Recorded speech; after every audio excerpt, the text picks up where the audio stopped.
Napakaraming mga OFW ang nagtatanong tungkol dito na kung pwede daw ba magdala ng gamot pauwi sa Pilipinas at mga vitamins galing sa ibang bansa. Dahil marami sa mga kababayan nating OFW ay hiyang na sa vitamins at mga gamot sa abroad.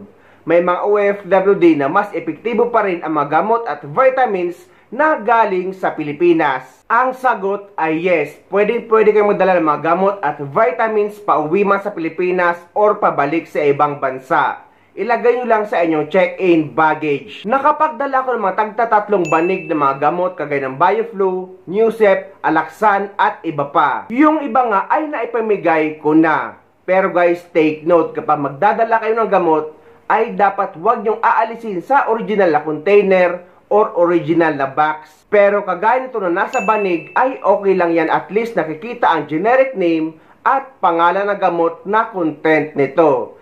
Dahil guys, just in case matanong sa airport, ay mabilis ang verification at proseso para malaman kung ano ang mga gamot na dala nyo. Pero guys, hindi naman yan naharang. Pero yun nga, ang advice ng mga taga-customs na kapag may mga dala kayong gamot ay wag na wag yung aalisin sa original na lalagyan.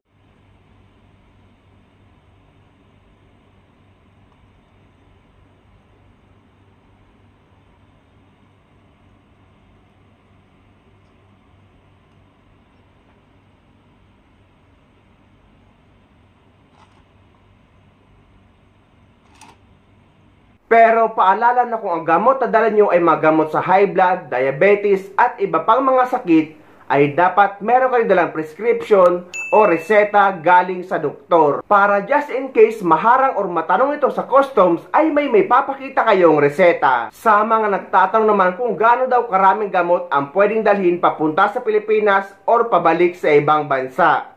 Ang sagot guys, basta alam nyo sa sarili nyo na pangkonsumo lang, ay walang problema yan. Pero kung sobrang dami naman, ay pinagbabawal yan dahil iisipin nila na ipambebenta nyo yan. At eto din guys ang mahigpit nating pinapaalala, na kung sa ibang bansa kagaya ng US at Canada, allowed ang gamot na may content na marijuana or droga.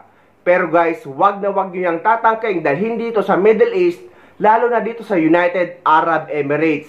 Dahil madedetect yan sa airport dahil mahigpit dito sa kahit anumang klase ng droga at pwede kayong mapahamak at pwede kayong makulong.